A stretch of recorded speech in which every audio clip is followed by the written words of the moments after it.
नमस्कार, मैं हूं प्रेम कुमार, आपका स्वागत है।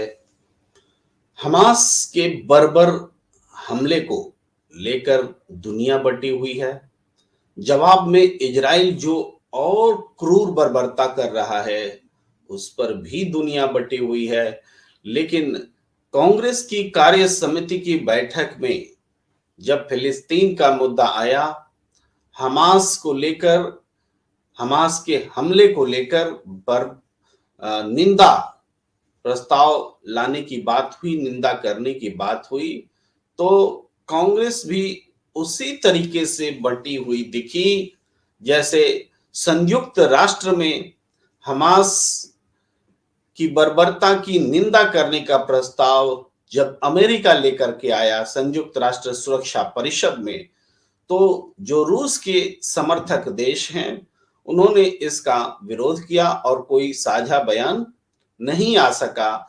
युद्ध के खिलाफ भी साझा बयान नहीं आ सका। तो कांग्रेस के भीतर जो रुख रहा हमास के बर्बर हमले और इजराइल के जवाबी क्रूर हमले को लेकर, उसमें कांग्रेस का रुख वही है जो हिंदुस्तान का रुख आज तक रहा है, नरेंद्र मोदी जी की सरकार के आने से पहले तक। और नरेंद्र मोदी जी की सरकार के रुख में भी मामूली बदलाव होते होते अब इस हद तक बदलाव आ गया है कि नरेंद्र मोदी जी ने कहा है कि भारत इजराइल के साथ खड़ा है। लेकिन नरेंद्र मोदी जी के बयान में भी हमास का जिक्र नहीं है, हमले का जिक्र है। बर्बर हमले के खिलाफ इजराइल के साथ भारत खड़ा है। तो ये प्रश्न बहुत गंभीर है कि हमास ने जो बर्बरता की कि इजराइल में घुसकर लोगों को अगवा किया, अब भी लगभग 100 लोगों को अपने पास बंधक रखे हुए हैं, घर से निकाल कर लोगों को मारा, इसका समर्थन तो यूएई जैसे देश भी नहीं कर रहे हैं। लेकिन ये मामला इतना आसान नहीं है। कांग्रेस कार्य समिति ने जो प्रस्ताव पारित किया, बयान दिया, उसमें बचते बचाते हुए भी कि ये कार्य समिति की बैठक चुनाव को लेकर है, हम अपना फोकस चुनाव पर रखें, जाति जनगणना पर रखें, इस विषय पर अलग से बयान देने की जरूरत होगी तो हम देंगे। ये सब मल्लिकार्जुन खड़गे जी ने इस विषय पर कांग्रेस के भीतर अपने नेताओं को समझाया।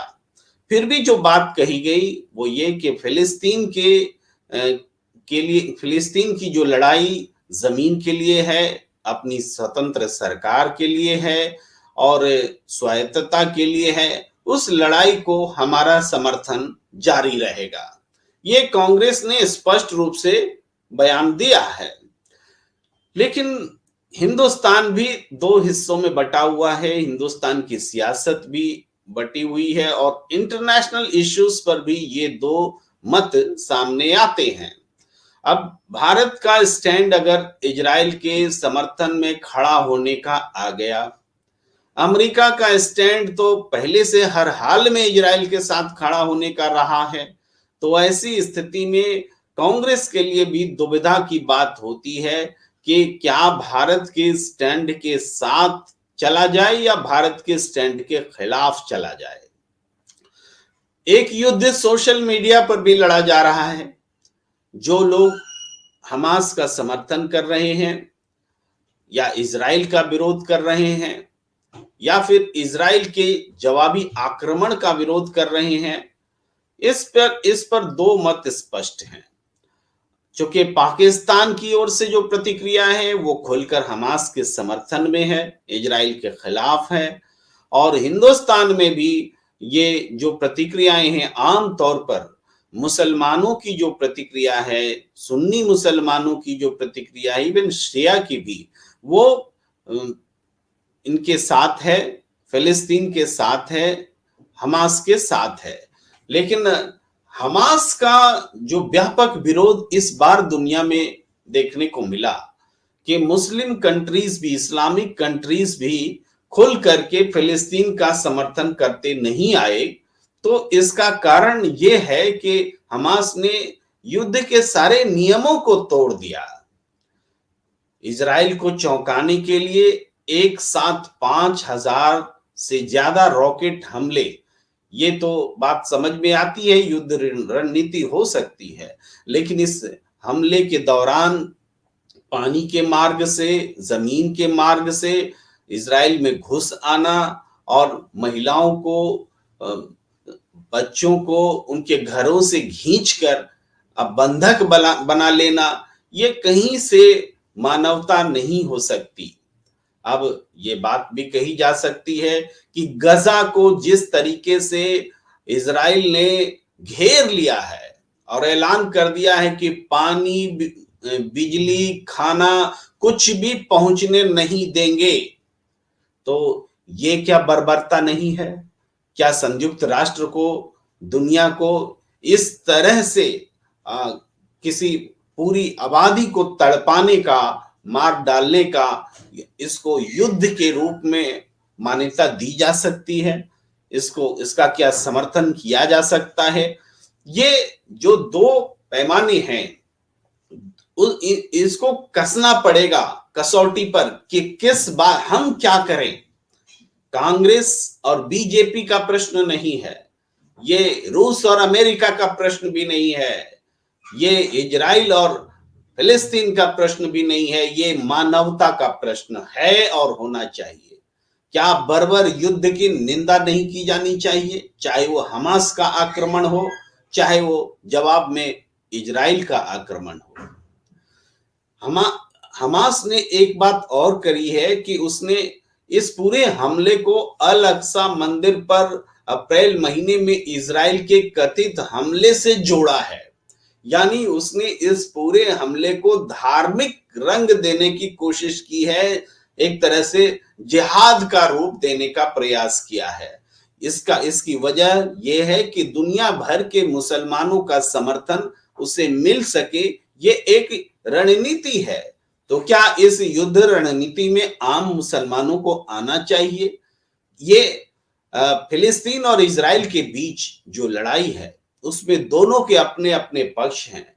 फिलिस्तीन अपनी जमीन से ही बेदखल होता चला गया, उसको उसकी जमीन से ही निकाला जाता गया, और दूसरी तरफ इजराइल ने समझौता करने की कोशिश जो है ईमानदारी से नहीं की। उसने हमेशा ताकत का इस्तेमाल किया, 2 के बदले 4 को मारा, और इस तरीके से अमेरिका के समर्थन में आकर के, और दरअसल इजराइल और फिलिस्तीन की लड़ाई अमेरिका और रूस की 2 महाशक्तियों की लड़ाई बनकर रह गई। इजराइल और फिलिस्तीन दोनों मोहरा बनकर रह गए।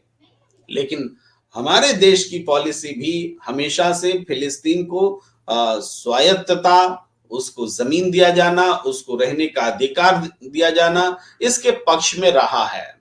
मगर इस वक्त चूंकि भारतीय जनता पार्टी की सरकार, नरेंद्र मोदी की सरकार ने एक स्टैंड ले लिया कि वो इजराइल के साथ खड़ा है, तो ऐसे में कांग्रेस दुविधा में पड़ गई है कि क्या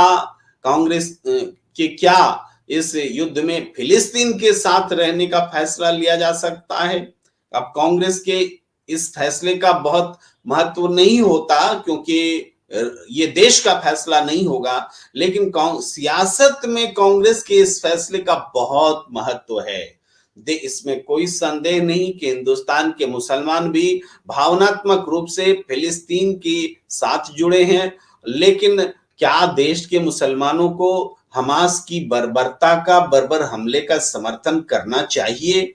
क्या कांग्रेस को भी इसका समर्थन करना चाहिए? ये बड़ा सवाल है। यही कारण है कि कांग्रेस कार्य समिति में जब दक्षिण से एक आमंत्रित CWC सदस्य ने यह सवाल उठाया कि कांग्रेस को चाहिए कि वो फिलिस्तीन मुद्दे पर इजराइल का विरोध करे, या क्षमा कीजिए, हमास के हमले का विरोध करे, हमास ने जो हमला किया है इसका विरोध करे, तो कांग्रेस अचानक से इसका जवाब उसके पास नहीं था। उसको टालने की रणनीति पर कांग्रेस चली, क्योंकि हमास के हमले का विरोध करने का मतलब है कि कांग्रेस की परंपरागत नीति से हटना।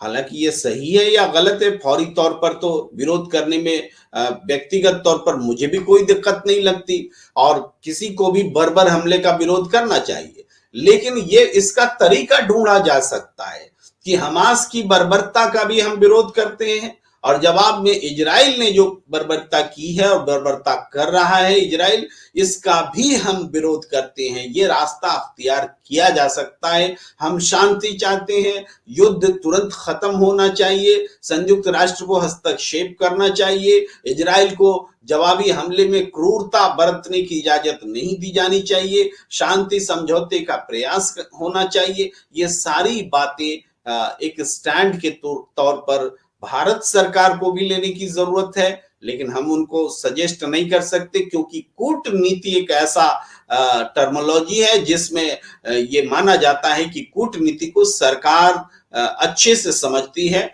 लेकिन स्थानीय राजनीति में कांग्रेस को सजेशन दिया जा सकता है कि इस राह पर आप स्टैंड ले सकते हैं। लेकिन कांग्रेस के लिए मुश्किल ये है कि अगर हमास की हमले को बर्बरता बताते हुए कोई बयान लेकर कांग्रेस आती है तो ये सीधे तौर पर भारतीय जनता पार्टी की पॉलिसी जो हिंदू मुसलमान करने की होती है, इसमें वो उनके पक्ष में खड़ी दिखने लगेगी, क्योंकि कोई ये नहीं देखेगा कि सिर्फ हमले का विरोध हो रहा है, कहा यही जाएगा कि कांग्रेस भी इजराइल के साथ खड़ी हो गई है। इससे देश का मुसलमान वर्ग जो फिलिस्तीन के में हमास तो नहीं लेकिन पूरे फिलिस्तीन में फिलिस्तीनियों के प्रति हमदर्दी रखता है, उसकी भावनाएं आहत हो सकती हैं। तो स्थानीय सियासत में मुसलमानों की भावनाओं का ख्याल रखने के लिए क्या कांग्रेस हमास के मुद्दे पर चुप रह गई है? क्या कांग्रेस ने हमास के बर्बर हमले का विरोध करने से परहेज किया है? ये बात समझ में आती है। इसका रास्ता हमने कहा कि यही है कि हमास के बर्बर हमले का भी विरोध हो, इजराइल के भी बर्बर हमले का विरोध हो। तो इस बातचीत में फिलहाल इतना ही। हमें दीजिए इजाजत। नमस्कार।